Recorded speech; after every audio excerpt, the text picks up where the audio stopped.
Racist cop slaps black woman. She destroys him publicly in just 4 minutes. It was supposed to be a quiet day in courtroom 3C of the Charleston County Courthouse.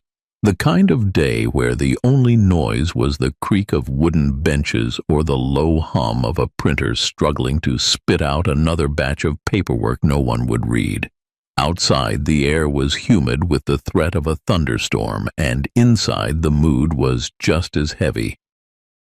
No one expected anything unusual, no protests, no cameras, no press, and certainly not her. Danielle Harris entered the courthouse through the side entrance wearing a light gray blazer over a black blouse, black slacks, and scuffed-up flats that had seen too many fights and never lost one. She walked alone, no security, no entourage, just a slim brown folder tucked under her arm and a calmness that made people around her sit up straighter without knowing why. She didn't come to be seen. She came because someone had called her the night before, an old law school colleague who whispered over the phone, "They're railroading a 15-year-old boy tomorrow. No guardian, no lawyer. It's buried." "You didn't hear this from me." Then they hung up. Danielle wasn't there as a congresswoman, not today. Not as a legal analyst or guest speaker. Today she was a black woman with a memory of her little brother bleeding in a holding cell, of a death labeled accidental restraint, and a silence labeled procedural necessity. She had buried him with a head full of law books and a promise she never said aloud. "I'll never let the next one disappear like you."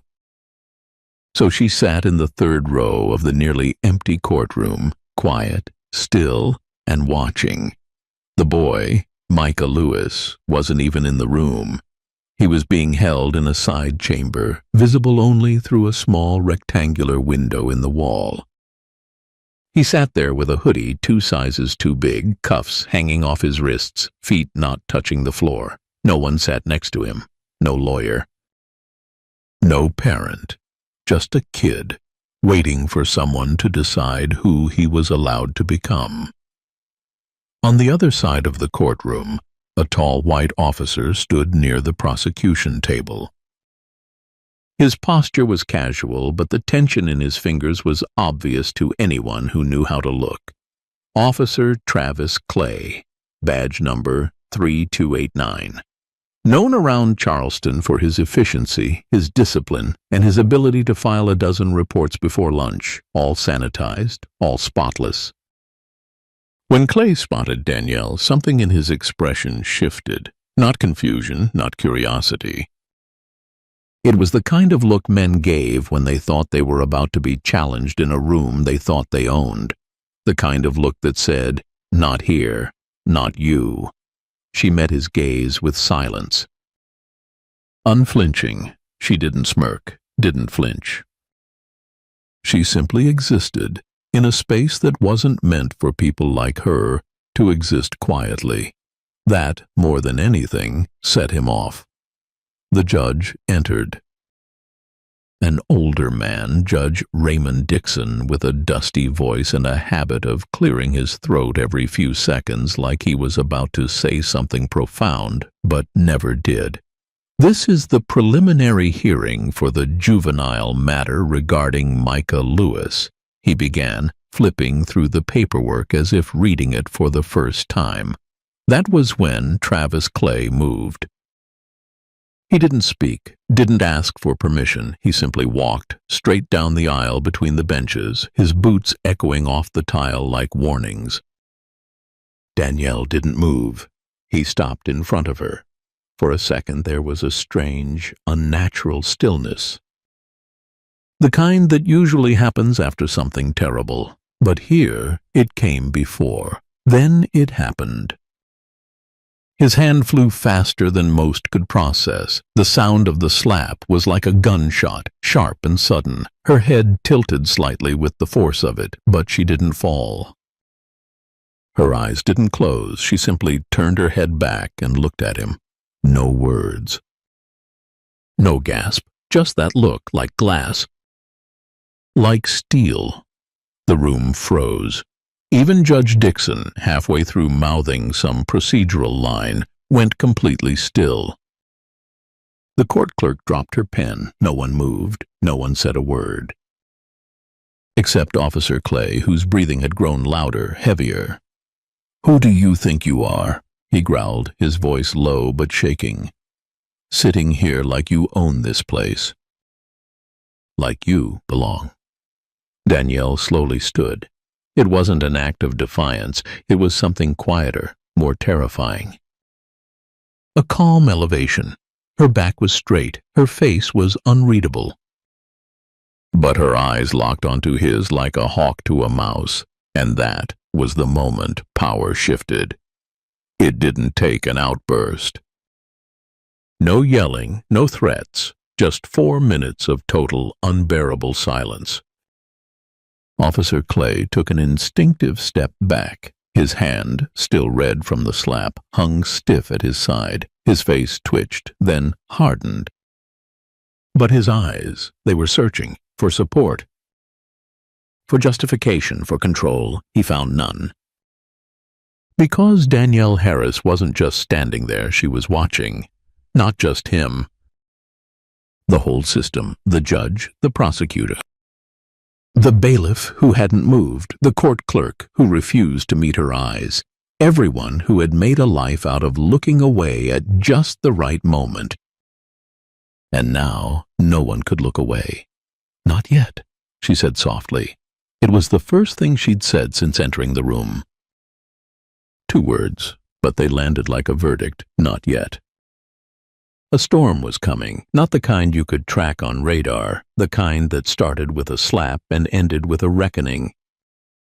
By the time Danielle sat down again, Officer Clay had backed halfway to the wall. His voice, once laced with superiority, had vanished. The judge didn't resume the hearing. The room didn't return to normal, because everyone present knew nothing would ever be normal again.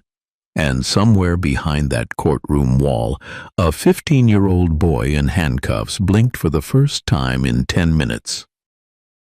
As if something had shifted, as if maybe, finally, someone had walked in and seen him. No cameras captured that slap. But by the time the courthouse closed that evening, whispers had already spread.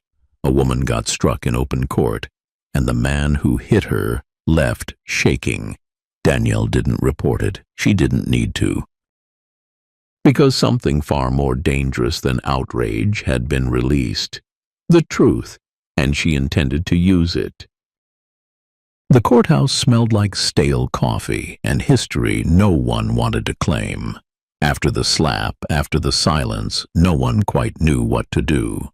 Judge Dixon called for a recess without finishing his sentence. The bailiff escorted Officer Clay out with an awkward stiffness, as though unsure whether he was protecting or removing him. And Danielle? She simply walked out the front doors, not with defiance, but with the terrifying poise of someone who had already decided this wasn't over. The whispers had already started. By the time Danielle got to her car, a dark green Toyota Camry with a dent in the back left fender and no parking sticker, she'd counted 3 people pretending to tie their shoes just to glance at her. A courthouse janitor looked up from his mop and nodded slowly. A young woman on the courthouse steps pulled out her phone, not to record, but to text someone. Danielle knew what they were all feeling. They didn't know who she was. But they knew they'd seen something that shouldn't have happened, and someone who wasn't going to let it slide. She got into the car and sat still. Her face in the rearview mirror was calm, but her hands were trembling in her lap. Not with fear, with rage disguised as discipline. She had learned long ago that you never bring fury to a courtroom. You bring facts. You bring fire that knows how to burn quiet. She opened the manila folder on the passenger seat. Inside, a printout of an unofficial juvenile court schedule, typed, unsigned. Micah Lewis, age 15, arrested 2 nights ago. Charges: vandalism, resisting arrest, disruption of public peace, all blank charges. The kind you write when you don't have the truth, but you need a reason. She flipped the folder open to the timeline. Arrested at 8:14 p.m. Processed at the Juvenile Detention Center at 7:47 p.m. Danielle blinked. She reread it. Arrested after he was processed. She sat back in the seat, eyes tracing the numbers. A full 27-minute gap. This wasn't a typo. This was strategy. Someone had written the timeline backward to hide what actually happened, but they'd made a mistake. Nobody's that good at lying in perfect order. She picked up her phone, dialed the number she hadn't used in almost 2 years. "Travis," she said when the line connected, "you still have access to Charleston PD traffic cams?" The voice on the other end paused. Travis Moore, a former public defender turned investigator, had helped Danielle in the old days, back when her fights were about prison reform and not political headlines. "You know I'm not supposed to," he said, "but if you're calling me, I assume someone's dead or about to be."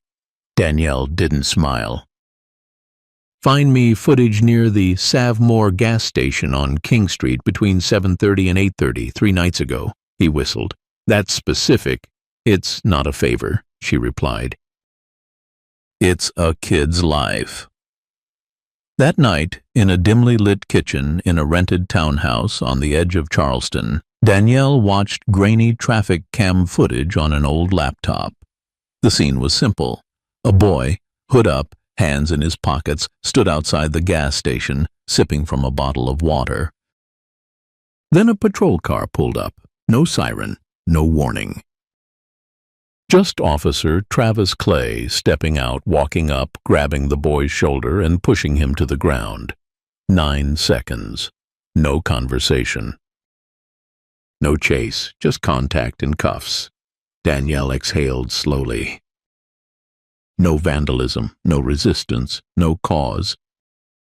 And yet, he was already in the system. Already logged, already processed, already tagged as a risk. She replayed the footage. Paused, zoomed. The boy didn't even look up until the cuffs were on. His expression wasn't guilt or defiance. It was confusion. The kind you see in children who've been told to obey but never warned about arbitrary power. Danielle closed the laptop. She opened another file. Micah Lewis's intake record. At the bottom, a signature. Signed, legal counsel waived. Only it wasn't his signature. Not even close. She'd seen his handwriting from a scanned school permission slip. A 15-year-old boy doesn't sign like that. Doesn't give up his right to a lawyer with such perfectly formed cursive. It was forged. She stared at the document, her mind racing through every case she'd worked. Every ghost of a kid who'd never made it out. Micah was just the latest name added to a long, bloody list. Then her phone buzzed, unknown number. She let it ring twice, then picked up, said nothing. A male voice, low and direct. "If you're smart, you'll walk away." The slap was the warning. The next one won't be public. The line went dead. Danielle stood up, walked to the window, and pulled the curtain aside just enough to see the quiet street. A black SUV sat parked across the intersection. No lights. No movement. She didn't need confirmation. She'd seen that dance before. She walked back to the table and picked up a photo of her younger brother, Jonas, age 17 when he was arrested for loitering outside his own school. 3 cracked ribs and a ruptured spleen later, he died in the hospital while the officer in charge was reassigned. No charges, no public record, just a note that read, "Incident handled administratively." That was the year Danielle changed. She left her job at the federal prosecutor's office, enrolled in civil rights law, and started building cases no one wanted to touch. Now she knew exactly what this was. It wasn't about Micah, or even the slap. It was about what that slap represented. The moment someone like Officer Clay realized someone like her wasn't going to flinch anymore. Danielle picked up the intake file again. She grabbed a red pen and circled the forged signature. Then she wrote 2 words across the page. Not accidental. She wasn't angry. She was ready. By morning, the slap had become legend. No official statement, no headline, no leaked footage, just whispers. In courthouse corridors, in coffee shop corners, even in the break room of Charleston PD, everyone was talking about her. The black woman who didn't flinch, the one who didn't scream, the one who stood taller after being hit. Danielle Harris had made the system blink, and it hated her for it. She knew better than to trust silence. At 8:10 a.m., she arrived at the Charleston Police Department's administrative building, not through the front, but through the side entrance meant for visiting attorneys and social workers. She didn't carry a briefcase, just a messenger bag and purpose. "I'm here to review the internal records of Micah Lewis's arrest," she told the officer behind the glass partition. The woman squinted at her. "Are you his lawyer?" "No," Danielle said, "but I represent the public's right to oversight. And this is an emergency records access request filed under State Juvenile Transparency Law, subsection 402B. The officer blinked twice, unsure whether to argue or fetch a supervisor. Danielle slid a folded paper across the counter. "I'd prefer not to make this public. But if I have to file a motion through the City Council's Civil Review Committee, I'll do it in front of cameras. Your call." 10 minutes later, she was in a file review room, flipping through hard copies and scanning digital records on a dusty desktop monitor with outdated software. Micah's file was cleaner than it should have been. Too clean. She tapped through the logs. Arrested at 8:14 p.m., processed at 7:47. Same discrepancy. The footage she'd secured from Travis had already been mysteriously deleted from the public archive system, but she had a copy saved on an encrypted drive. Then she noticed something strange. There was no body cam footage listed, not even an indication it had failed, just nothing. She checked the shift logs. Officer Travis Clay was marked as wearing a functioning camera at the time. That alone was enough to trigger a mandatory flag under state policy. Yet here, not even a line that said camera malfunction. It had been erased. She took a deep breath. Someone didn't just fudge a timeline. They'd rewritten reality. Back at her car, Danielle opened her phone. A text from a blocked number blinked onto the screen. "Meet me tonight, Grant's Books. 10 p.m., don't bring anyone." She stared at it, didn't respond. Just memorized it, then deleted it. That evening, the back entrance to Grant's Books creaked open like it had been waiting. The old bookstore, long shut down and turned into a storage space, smelled like dust and old ink. Inside, a single lamp lit the far table. A young man sat hunched over, sweatshirt zipped to his throat, nervous fingers fiddling with a pen, his name tag still pinned crookedly to his chest. Moloch Rowe, junior records clerk.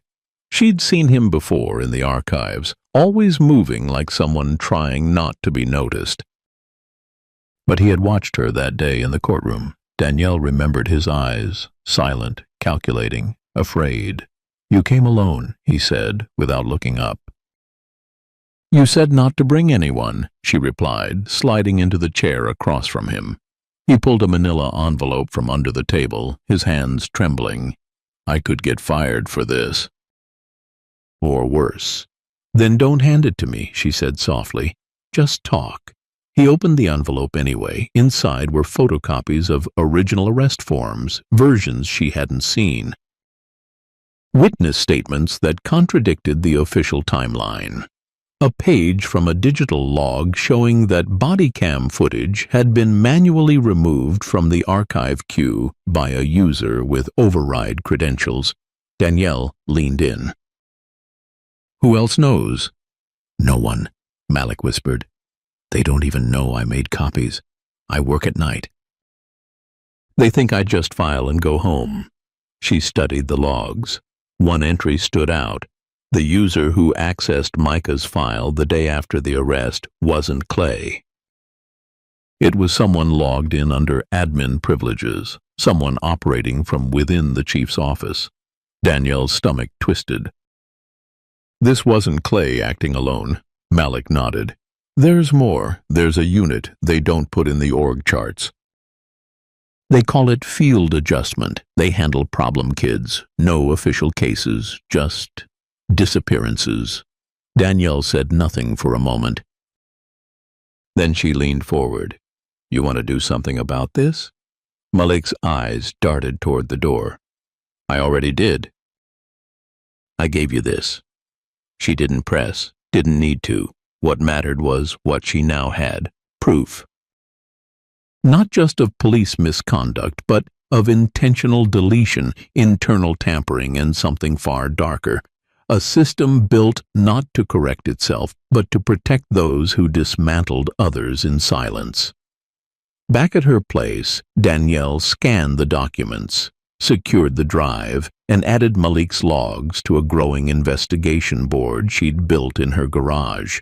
Red string linked names. Clay, a captain named Ellison, a deputy records officer, and now, through access logs, Chief Bennett Granger. One more connection and she'd have a straight line. The knock at her door came at 2:07 a.m. 3 short raps. She stood behind the door for a moment, silent, breathing slowly. A voice spoke through the wood, calm. Familiar. You're being watched, not just followed. Watched. Danielle opened the door just enough to see a man in a plain navy jacket, gray hair, no expression, no name. I know what you're doing, he said, and I'm not here to stop you. Then what do you want?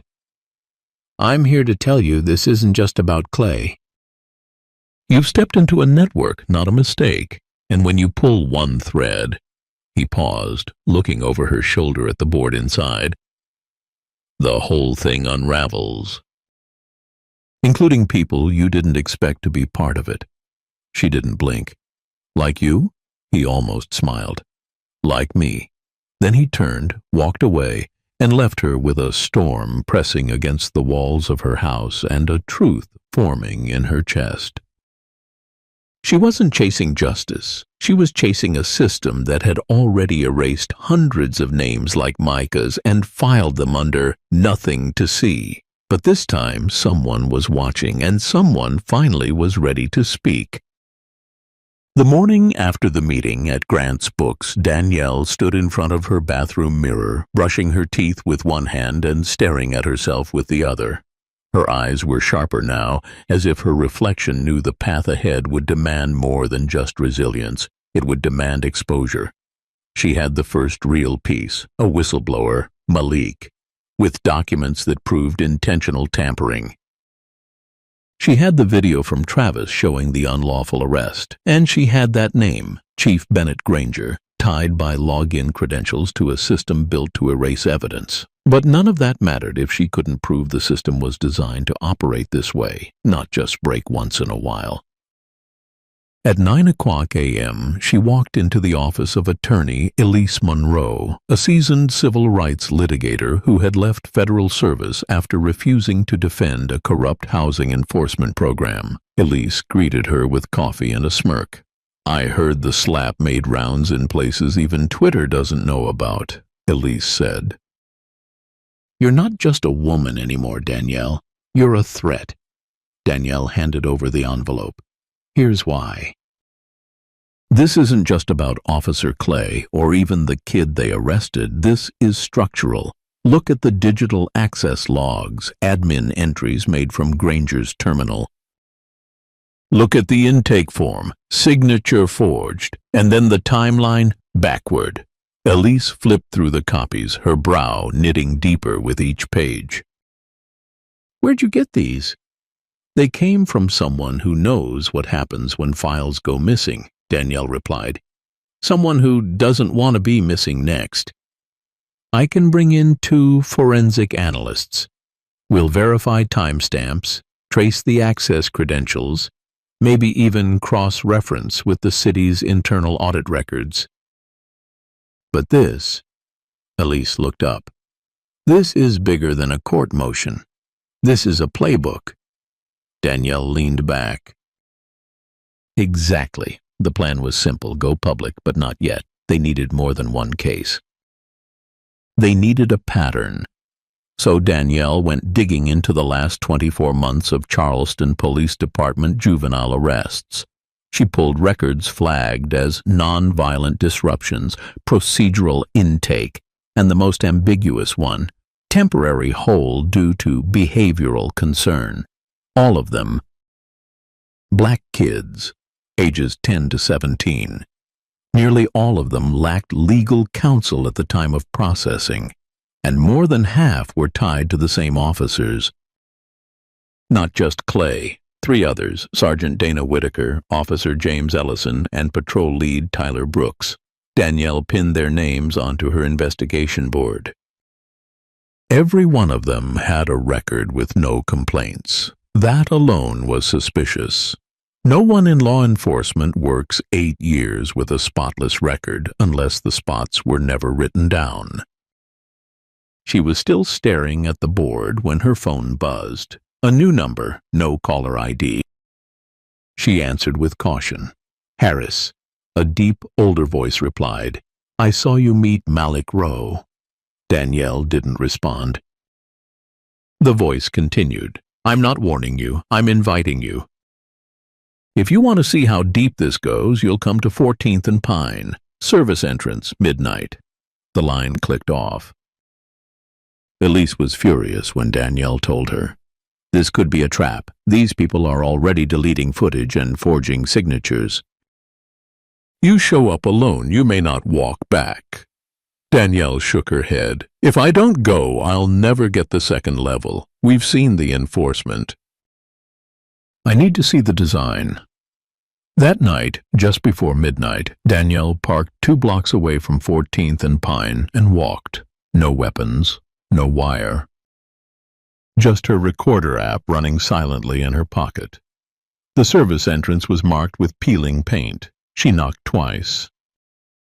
The door opened a crack. A man in his late 50s stepped aside to let her in. He wore a blue janitor's jumpsuit. His face was lined, his eyes tired. His name tag read Ray. I've been inside this place longer than most cops stay on the job, Ray said as he led her down a narrow hallway. I used to think the reports were just lazy. Then I saw kids come in, get moved around, and suddenly the paperwork didn't match the names. He opened a locked file drawer in what looked like a storage closet. Inside were 2 battered folders. Names, he said. Not just Micah, dozens. They call them disruptors, internally flagged for preemptive field adjustments. Danielle opened one folder. A 13-year-old girl, school record excellent, no disciplinary issues. Police reports said she was seen acting erratic outside a pharmacy. The file marked her as potential high risk. Recommendation: detain, process, do not escalate, no guardian notification. No official charge. She looked up. What is this? Ray met her eyes. This is how they clear the streets before grant applications go in. You think it's about justice. It's about redevelopment. They mark the neighborhoods, then they mark the kids. Danielle's chest tightened. So, these kids are sacrificed to make neighborhoods look safer for investors? Ray nodded. Every name you see here was flagged a week before a housing announcement or a school board rezoning. He handed her one last envelope. Inside was a handwritten list. At the top, underlined, Rapid Intervention Unit. Clay, Whitaker, Ellison, Brooks. And one more name, Coordinator, Chief B. Granger. Danielle exhaled slowly. They built a machine that eats children and calls it policy. Ray locked the drawer and turned to her. "You didn't come here just to know. You came to stop it." Danielle nodded. Ray looked her in the eye. "Then don't wait. These kids don't have time." As she left the building, the streetlight flickered above her. A cold wind cut through the silence. She didn't flinch. Tomorrow, the world would start hearing the names that this system had worked so hard to erase, and they wouldn't just hear them. They'd have to answer for them. Danielle sat on the edge of her hotel bed, files spread across the floor like pieces of a broken mural. Names, timestamps, forged signatures, redacted reports. Her fingers hovered over the keyboard as her eyes shifted from one photograph to another, each of them a kid, a face, a life. And then her phone lit up with a text. No name. Just a number and 5 words. "You're not invisible anymore, Jefferson." She stared at it for a moment, heart beating slower now, not faster. Fear didn't live in her the same way it used to, not since the courtroom, not since the slap. That moment had burned away the part of her that played safe. She texted back 3 words. "I never was." Across the city, at the offices of the Charleston Civil Review Council, Elise Monroe was wrapping up her own war. Her meeting with a federal judge had gone better than expected, and they had received preliminary approval for a motion to protect Danielle's evidence under whistleblower privilege. But they both knew legal protection was only one part of the puzzle. "What now?" Elise asked over a burner call as she walked through the quiet parking garage under her building. Danielle's voice came in steady. "Now we make it undeniable." The following morning, Danielle walked into the Charleston Public Records Office, bypassing the front desk with a casual nod. The clerk, an older white woman named Frances, who had seen a dozen scandals come and go, handed Danielle a cardboard box without a word. Inside, city budget reports, surveillance contracts, and field coordination memos. At the bottom of the box was what Danielle had been hoping for. A 2018 directive from Chief Bennett Granger outlining a high-alert youth monitoring initiative. It used clinical terms and risk assessment language, but between the lines it read like a strategy manual for preemptive racial profiling. She scanned the document and froze at one line near the bottom. All field observations of flagged individuals must be processed through special review, Unit Alpha, sign-off, BG. Danielle whispered, "Unit Alpha, not Rapid Intervention, Unit Alpha." Back at her hotel, she pulled up Ray's list of names. At the top, Granger, then Clay, Whitaker, Ellison, Brooks. But now, 2 more names came up. Ones she hadn't seen before. Officer Lena Sharp and Data Coordinator Miguel Rollins. She cross-referenced their patrol zones with past arrests. It fit. These were the watchers, the handlers, the ones who didn't make the arrest but coordinated who should be arrested. They didn't touch the victims, but they wrote the algorithm that made it happen. The deeper Danielle dug, the more she realized this wasn't just a culture of silence. It was a machine of silence, designed, calibrated, and run with bureaucratic perfection. She needed to go public, but this time not through a press release or legal motion. She needed to show the people what had been done in their name. At 6:00 p.m. the next day, Danielle arrived at a modest community center in North Charleston. Word had already spread. Over 100 people filled the folding chairs in the hall. Parents, teachers, students, even a few off-duty officers standing quietly near the back, unsure of which side they were on yet. Danielle stepped onto the small stage with no microphone. Just a projector and a stack of manila folders. She didn't start with speeches. She started with names. Micah Jones, age 15, Detained without legal counsel. Filed under school disruption. No charges. Kendra Lee, age 13. Labeled non-compliant. Removed from her home during a housing inspection. Isaiah Fulton, age 16, arrested for lingering. No evidence, held for 12 hours. Then she showed the reports. The exact same phrases in all of them. Subject demonstrated evasive behavior. Potential for disorder. Guardian contact not verified. Then she projected the internal memo, Unit Alpha, Special Review. This, Danielle said, her voice rising slightly, is not incompetence. This is intentional.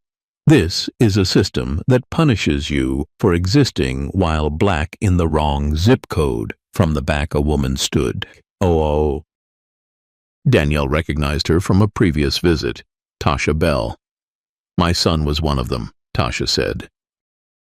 They told me he resisted, but they never told me where they took him for 2 days. The room tensed. Danielle responded softly. Do you want to see the file they wrote about him? Tasha nodded. Danielle pulled it from the stack and handed it down the row of people until it reached her hands. Tasha unfolded the report and read the first line aloud. Subject displayed combative posture. Her voice cracked. My son is 8. He still sleeps with a nightlight. Danielle let the silence sit. Then she said, We will no longer allow them to write these stories for us. Tonight, we take the pen back. She handed out blank index cards. Write their names, she said. Your sons, your daughters. Your neighbors, your students. Write down what they took. And tomorrow, we tell the world what they tried to erase. The next morning, those cards lined the entrance to City Hall. Dozens, then hundreds. Each with a name, an age, and a simple message. We remember. It took 2 hours before city officials issued a response, a formal review. A promise to evaluate, but Danielle wasn't waiting. That afternoon, she launched a live stream called Erased, The Children Charleston Forgot. No edits. No music, just her and the files flipping through them one by one. At the 30-minute mark, she paused. They slapped me in that courtroom because I didn't belong. They wanted me out of their way, but what they didn't realize was that I wasn't alone. She looked directly into the camera. Now they'll have to answer not just to me, but to all of us. Within hours, the stream passed 500,000 views. By midnight, someone posted a copy of the Unit Alpha memo on Reddit. An anonymous caption read, Granger built the cage. She's lighting it on fire. Danielle didn't celebrate. She didn't sleep. She wrote 3 words on her bathroom mirror that night. Next, the reckoning. The air inside the federal courthouse in Columbia, South Carolina, felt heavier than usual. Danielle's heels tapped slowly across the marble floor as she walked toward the chamber where the emergency hearing was scheduled. Outside, local media vans crowded the block. But she didn't look at them. She had one focus now: exposure and consequence. Not just for Officer Clay, but for the entire machine he had helped keep hidden. This hearing wasn't about her, not anymore. Inside, rows of observers whispered as she entered. A few heads turned, a few hands reached for their phones. On the opposite side of the chamber, she spotted Bennett Granger seated next to 2 lawyers in tailored navy suits. His face was unreadable, but his body gave him away. Rigid posture, clenched jaw, fingers wrapped too tightly around a pen. Danielle sat silently at her table, Elise Monroe on one side, and Terrence Qualls, a veteran civil rights attorney, on the other. As they waited, the judge entered, a stern, sharp-eyed woman named Judge Yvonne Keller. Keller opened the session bluntly. We are here to address multiple allegations regarding procedural misconduct, falsification of legal records, unauthorized surveillance of minors, and coordinated institutional cover-ups involving the Charleston Police Department's Rapid Intervention Task Force and its affiliates. There was no ceremony, no indulgence. Danielle stood when prompted. "Your Honor, the evidence submitted details a systemic violation of constitutional rights and the orchestration of false legal documentation targeting minors of color. We are not pursuing this for compensation. We are pursuing this to protect lives that the system deemed expendable." Judge Keller nodded once. "Understood. Proceed." Danielle clicked a remote. The screen behind her lit up. A spreadsheet populated with arrest records, not just names. Patterns. 73 minors detained with no attorney. 52 lacked guardian contact. 44 were held in facilities with no documentation of medical evaluation. A voice from the defense side interrupted. "Your Honor, the defense would like to question the authenticity of these documents. Most appear to have been accessed without warrant." Keller's gaze sharpened. "Are you suggesting the documents are falsified?" The lawyer paused. "We're suggesting they were accessed through improper means, possibly compromising their chain of custody." Terrence stood. "If I may, Your Honor." The chain of custody was preserved. Each document was encrypted, time-stamped, and verified through independent data recovery experts. Keller turned back to Danielle. "Do you have corroboration?" Danielle didn't answer with words. She played the next clip. It was audio, grainy, but clear enough. "Just flag them for review," a male voice said.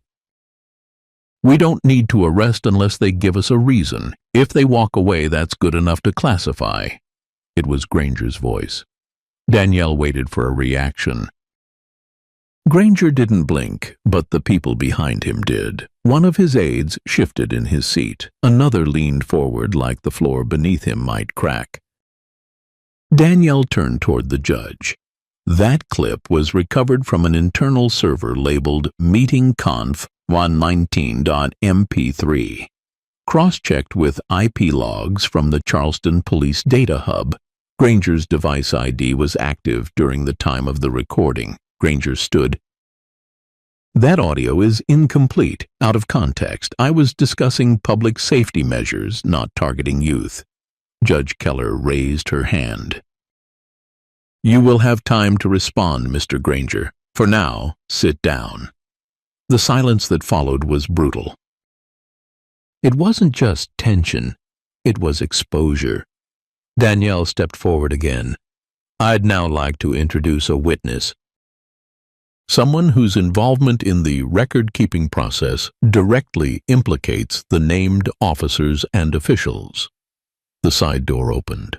Malik Rowe entered slowly, his hands trembling slightly, a manila folder under his arm. Whispers erupted in the courtroom. Granger's eyes locked onto him, jaw twitching. Malik took the stand. He looked at Danielle for a moment before speaking. "My name is Malik Rowe. I worked in the Digital Records Department at the Charleston Police Department. I was instructed, repeatedly, to adjust time logs, redact names, and categorize youth interactions under non-criminal codes to avoid paper trails." "By whom?" Keller asked directly. Malik inhaled. "Officer Clay, Officer Lena Sharp." "Supervisor Granger, did you ever receive direct orders?" "Not on paper, but always verbally, and the pattern was the same every time. If a black minor was picked up near a flagged zone, the report was edited, always the same line. Disruptive presence, intervention required, even if the kid was just walking home." Danielle approached with another document. "This is one of the unredacted reports recovered from the system. Note the timestamp of arrest and compare it to the footage from a local bodega." The screen showed a grainy video of a boy standing at a corner drinking a soda. Time code 4:12 p.m. The arrest report said, 4:53 p.m., resisting arrest. "He wasn't resisting," Danielle said. "He didn't even move." Granger stood again. "Your Honor, we're here for a procedural hearing, not a public trial by media." Judge Keller's gavel slammed once. "This is your final warning, Mr. Granger." Danielle walked back to her table and sat down. She was done speaking for now. Because the silence in the room said more than any argument could. For the next 30 minutes, file after file was reviewed, each one a reflection of the same mechanism. The same language, the same omissions, and in every one, the implication was clear. This wasn't a department that made mistakes. It was a department that planned outcomes. By the end of the hearing, the judge ordered a formal federal investigation into the Charleston Police Department, an immediate suspension of Officer Clay pending trial, and a subpoena for Granger's personal digital communications. But none of them celebrated, because this wasn't the end. It was only the first crack in the foundation. Outside the courthouse, Danielle stood on the steps surrounded by reporters. She raised her voice not to deliver a speech, but to issue a warning. To every system built on hiding truth, understand this. If it takes me 4 minutes to destroy a man who struck me, imagine what I can do with 4 months of your lies. We're not scared. We're not done. And we are not going away. That night, a new clip went viral. It wasn't from a news network. It was a cell phone video. Danielle in front of the courthouse, sunlight behind her, voice calm but firm. And the caption read, "She didn't shout. She didn't run. She just exposed them with receipts." The city of Charleston didn't sleep easy that night. Because justice had a name now, and she wasn't hiding anymore. Danielle's name was no longer confined to whispers in government halls or murmurs behind court doors. By now it was shouted through school hallways, posted in break rooms, debated in local diners, and dissected in online forums. She wasn't just a woman anymore. She had become a symbol, and for many a threat. The Charleston courthouse had barely caught its breath from the last hearing when a new storm hit. Not a direct counterattack, but something darker, more insidious. That morning, Danielle received a certified letter from the South Carolina State Prosecutor's Office. It wasn't a summons, it was a charge: abuse of position, misuse of confidential data. Incitement of unauthorized public activism. Elise read it once, then a second time. "They're flipping the script," she said, dropping the pages on the table. Danielle stood at the window of the small office they'd been using, watching traffic hum past the morning rain. "They want the people to think I'm the one breaking the law now. That exposing the truth makes me dangerous." Elise crossed her arms. "And it's working. Look at the media. Half the stations are already running stories questioning your credibility." Danielle turned. "Then we shift the battleground." That afternoon, Danielle went live on a grassroots media platform. No filters, no flashy production, just a folding chair, a white wall, and a camera. Her voice was calm, her eyes steady. "They want to scare you with process," she said. "To make you believe that digging up truth is a crime, that questioning authority is rebellion. But ask yourself, if I fabricated this, why are they charging me instead of disproving what I found?" She then detailed piece by piece how she had received the files, how each witness approached her voluntarily, and how every document had been archived by third-party verification. "It's not about me anymore," she said. "It's about how far a system will go to silence the people who refuse to be erased." The video spread faster than any formal press statement could. Students began printing her quotes on flyers. Parents discussed her words during PTA meetings. Community churches read her statement aloud during Sunday services, but not everyone was celebrating. That same night, a familiar number flashed on Danielle's phone. She hesitated before answering. "You're still standing?" the voice asked. "I am," she replied, already knowing who it was. Lamar Hensley, former Internal Affairs officer and one of the early enablers of the system she was dismantling. "I've got one more name," he said, "but if I give it to you, you'll be hunted harder than ever." Danielle's voice didn't waver. "I'm already being hunted." "What's the name?" He paused. Then he said it. "Deputy Director Alan Riggs." Danielle blinked. "Riggs?" He signed off on the education oversight contracts. "Exactly, and guess what? He's the one who authorized the behavioral surveillance programs you exposed." She sat down slowly. "Why him? Why now?" "Because he's cutting ties. Shredding memos, disabling backup servers." Danielle stood. "Then we need to hit before he disappears into the shadows again." The next morning, Elise and Danielle filed a federal injunction to preserve all digital communication logs tied to the Urban Safety and Behavior Oversight Initiative, Riggs's baby project. At the same time, a sealed testimony from Malik Rowe was delivered to the Inspector General detailing how Riggs had personally ordered deletions of flagged interactions with minors. As the legal team scrambled behind the scenes, Danielle received a visit from someone unexpected. Brianna Keller, a junior officer who once worked under Clay. "Why are you here?" Danielle asked. Brianna looked like she hadn't slept in days. "I was on patrol the night the girl in South Park was taken," she said. "Jamira Fields. I saw what happened. I didn't stop it, but I wrote down everything, and I still have the original notes." Danielle stared at her. "Why now?" "Because the people I trusted are burning down the house to hide what they've done, and I don't want to be inside when it collapses." Danielle reached for her bag. "Then sit down. We need your voice. This time, we don't fight the fire alone." Brianna handed over the notebook. Its pages were stained with old ink and sweaty fingerprints, but each one was a confession, a brick pulled from the foundation of the cover-up. Within 48 hours, Danielle's team compiled a new exhibit for the pending case: testimony from Brianna, digital logs from Riggs's system, video stills from Jamira's neighborhood, and a timeline of deleted files recovered through data forensics. But the twist came when Danielle's name appeared on another document, one leaked to the press before it ever reached her. A new internal motion filed by the city council to evaluate the legality of her actions and review her conduct as an elected official.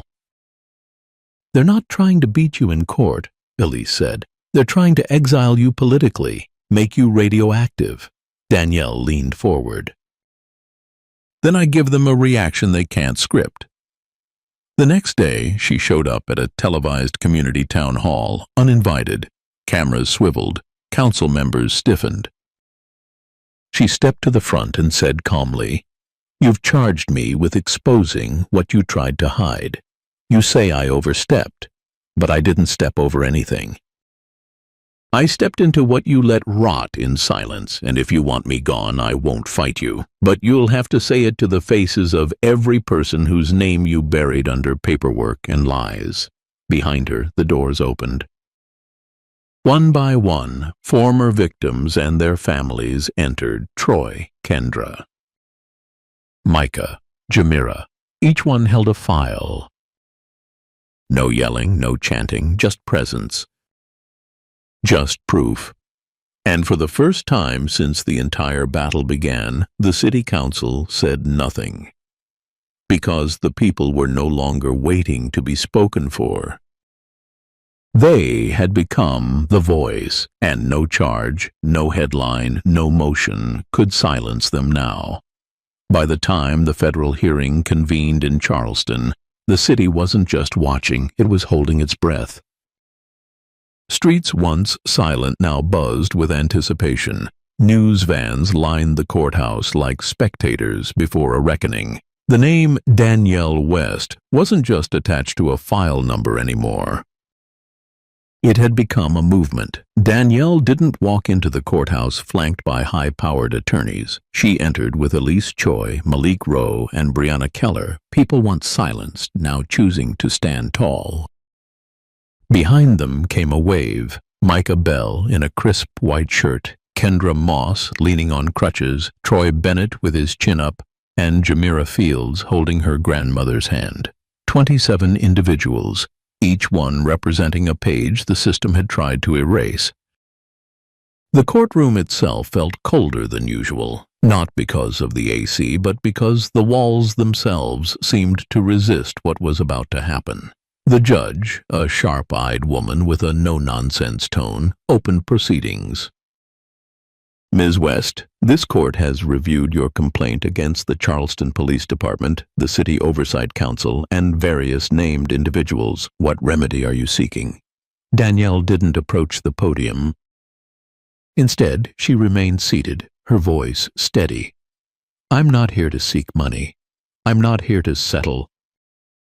I'm here so that when a child is pulled from the sidewalk without cause, we can no longer pretend it's a paperwork glitch. I want their names restored, their records cleared, their stories recognized.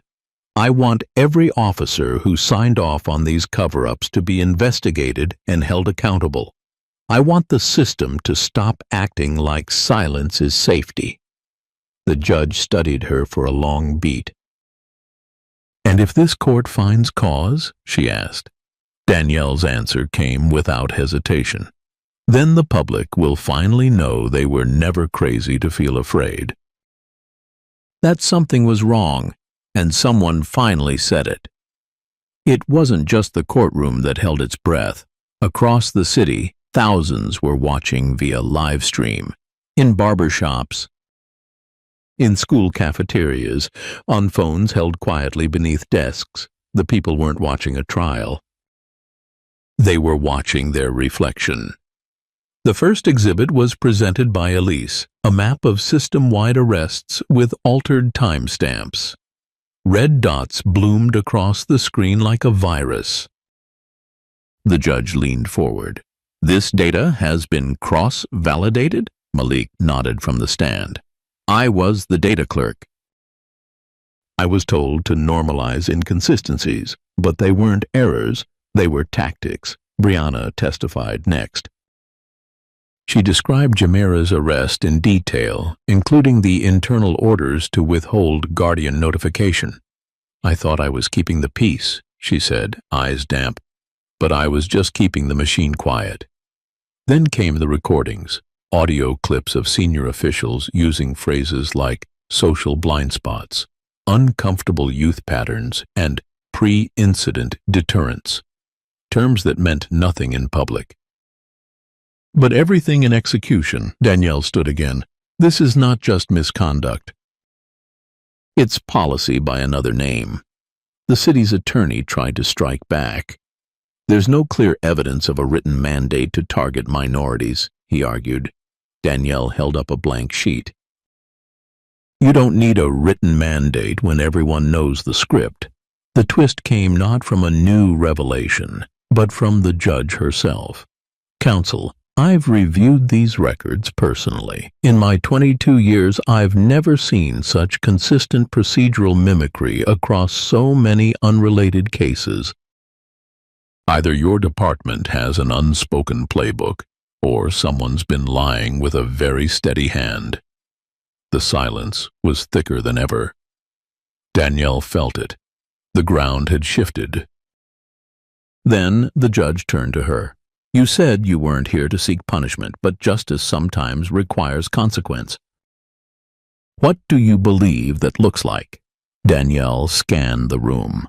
Her eyes met the 27 faces that had once been called troublemakers, liars, ghost entries in a digital system. Now they sat as living truth. I want every child's record scrubbed clean, every officer who signed a false report suspended pending full investigation, every administrator who authorized these methods to be named publicly. I want this hearing on record, archived, and shown in every police academy in this state. And I want a new law introduced, one that bans behavioral surveillance of minors without court oversight. And you? The judge asked softly. What do you want, personally? Danielle paused, then smiled. I want one more chair in the room, for the next kid who thinks no one's listening. The judge didn't bang a gavel. She simply nodded. This court will deliberate, but understand, justice has already begun. That night, the ruling hadn't yet arrived. But something else did. A video, a grainy clip of Officer Clay, the same man who slapped Danielle, being escorted out of Charleston PD by Internal Affairs. No uniform, no salute. Just the look of a man who'd finally realized his badge wasn't a shield anymore.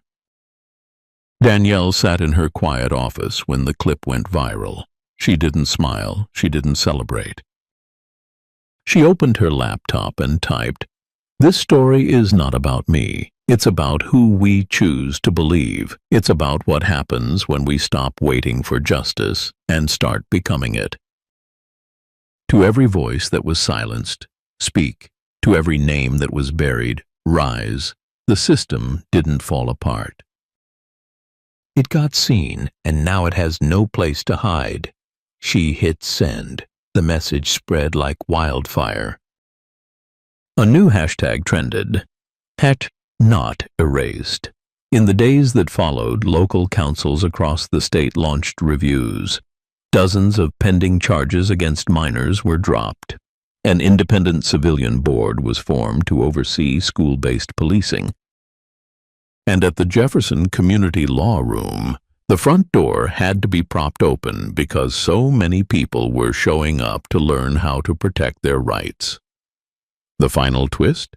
Danielle never ran for re-election.